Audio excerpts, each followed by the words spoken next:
I spent most of the last decade telling myself that escaping the 9 to 5 was the only path to freedom and happiness, where I didn't have to be stuck in the grind, working for someone else, without any control over my time. But now that it's been a full year since I quit my job, I realized that the reality of life without a 9 to 5 is a bit more complicated than what people make it seem. So in this video, I wanted to share some of the honest realities and the lessons I learned from a year without work that I wish someone else could have warned me about before I quit.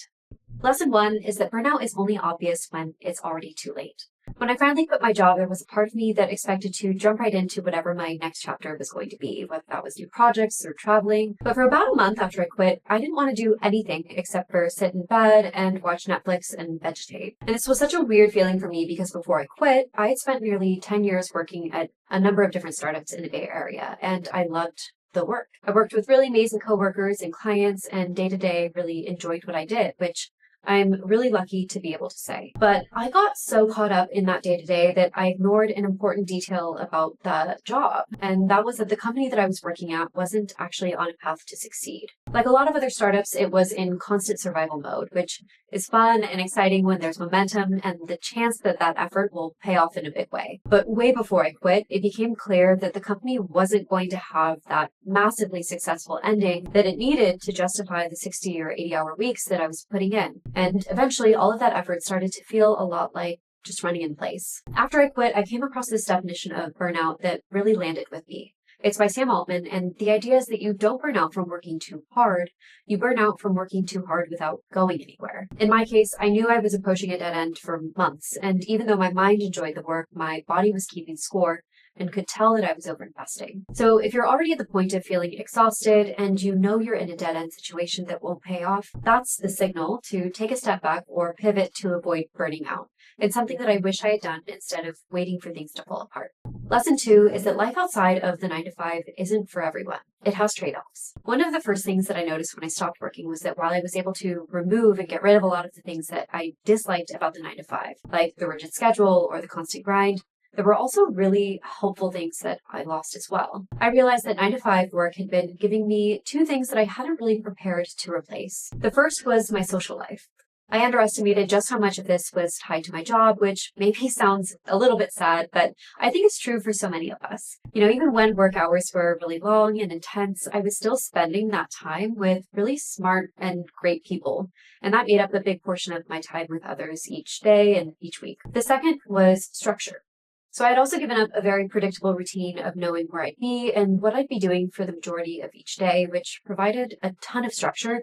And it also created urgency for all the other things that I needed to squeeze into the tiny amount of time that was left over, like workouts or meals or hanging out with friends. And without a major chunk of my day going towards work, ironically, I actually became less efficient and got less done. When you step away to do your own thing, that sudden lack of structure and isolation that comes with it can actually create more stress and loneliness.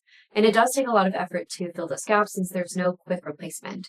And not everyone ends up loving that lifestyle. But because of that, short sabbaticals or breaks from work can be a great way to test the waters and see what it actually feels like in practice to pursue work that's a little bit more independent, like entrepreneurship or freelancing, before you fully commit to it. Lesson three, you probably don't want to quit work, you just want work that's meaningful. So many of us have this idea of early retirement as the ultimate end goal, but the reality is that not doing anything for decades or even just for a few years would get pretty boring and unfulfilling. But the trap of being caught in a job that is draining your energy is that it just doesn't leave you a lot of room to figure out what more meaningful and energizing work could look like for you. One of my favorite approaches to solving for this is what Anne-Laure Lecomte, she's a neuroscientist and an author, calls tiny experiments. The idea is that instead of trying to completely overhaul a part of your life, which is both risky and time-consuming, you commit to experimenting with a few new areas that you're curious about in small, consistent ways. So that could be trying a new recipe once a week for 3 months if you want to learn to cook,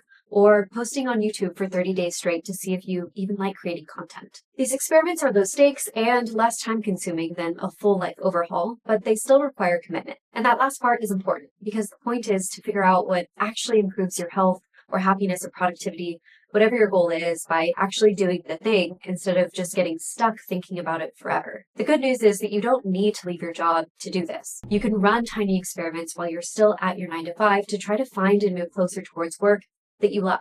In fact, that's how I figured out that I liked working for myself more than working in corporate. Breaks from work just give you space to run more of these experiments and do them a lot faster. So if you're like me, you probably don't actually want to retire early. You just want something that's worth working on and the freedom to actually go out and do it. Tiny experiments are something that you can start now to figure out what that is without having to quit your day job.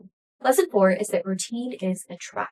One of the most surprising things about stepping away from work was just how much my world opened up by just stepping outside of my usual routine. When we're locked into a 9 to 5, our routines are predictable and consistent. We commute at the same time, we go to the same lunch spot, we hang out with the same coworkers.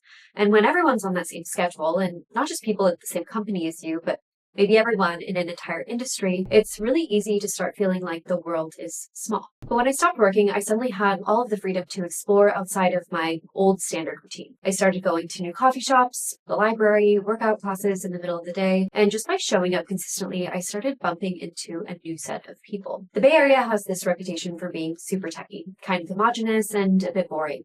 And I used to fully buy into that stereotype. But I realized that I had gotten that impression because I had been living on the classic tech worker schedule, doing tech things and going to tech places. When I finally had a chance to branch out outside of that, I met all sorts of different people, from documentary filmmakers, personal trainers, architects, designers, and so many other people who had either retired early or were taking a gap year from work. A couple of those relationships even led to job opportunities that I had never expected. I've now learned that new opportunities, whether that's for friendship or for work, are all around us, but they might be hidden in plain sight. And sometimes the easiest way to see them is just by switching up your routine. Lesson 5, life is a contact sport.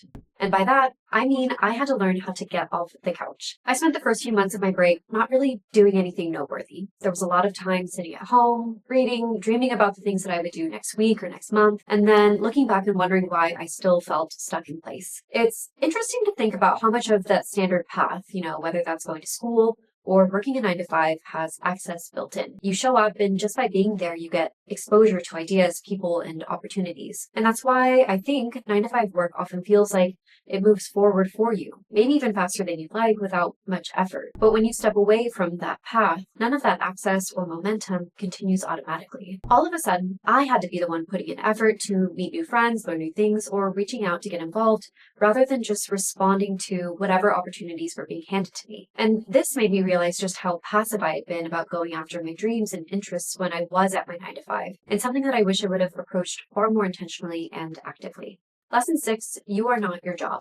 A huge part of my identity before I quit work revolved around my job and my job title. And it kind of sounds wild to say now, but I sometimes even took this weird pride in the fact that my job could take up to 80 hours a week, or that I pulled all-nighters to get projects done. It was an identity that I held really proudly, and I think a big reason for that was tied to how others saw me because of it. But once work disappeared, I realized that so much of what we call ourselves is actually wrapped up in these external markers of success, right?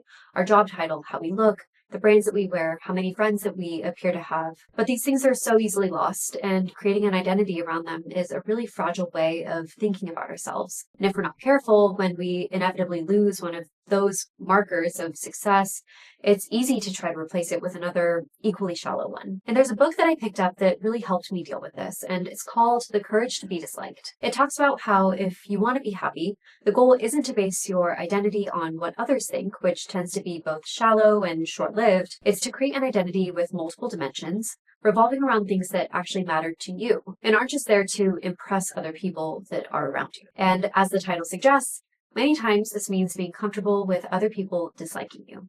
Lesson 7. Ambition and unhappiness are two sides of the same coin. One of the surprising things that I noticed when I quit was how much of my relationship to motivation changed. In your 20s, I think it's easy to be relentlessly ambitious, right? It's almost the expectation. But the flip side of that coin is that ambition is usually driven by dissatisfaction and constant comparison to people around us.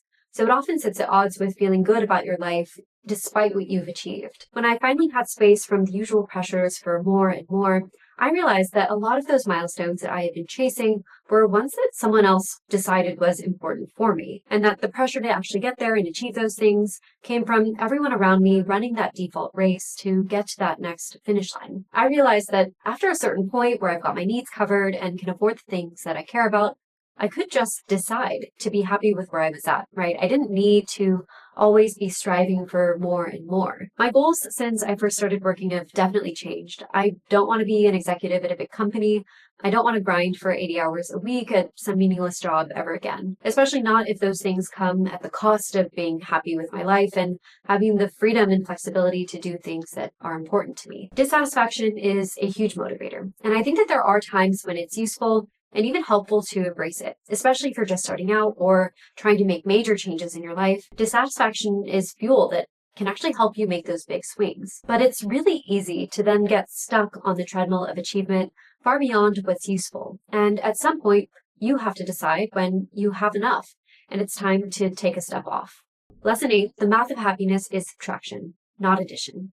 I'm spending less money, doing fewer things, and spending time with a smaller number of people than I ever have before. And yet, I've never felt happier. Everything that's in my life now is here by design and not just out of convenience. There's this concept in design that's called precisionism. And the idea is that you focus on emphasizing the things that add value and make something what it is. It's not minimalism, which often subtracts just for the sake of subtraction, but rather a practice of cutting out things that don't actively add value and then channeling that energy into the things that do. For me, that meant leaving behind routines, relationships, and projects that didn't matter to me, and in their place, having more time and energy for work I actually care about, friendships that feel energizing, and a routine that gives me real satisfaction day to day. If there's one takeaway I hope you get from this, it's that freedom isn't just about putting work or being able to add more and more into your life. It's about designing a life where you can lean into what matters to you and then be able to let go of the rest. Taking time away from work certainly helps to figure that out, and I have no regrets about my decision. But these are areas that I wish I had thought more about and worked more on before I quit, and learnings that I'll be bringing with me wherever this next chapter takes me next.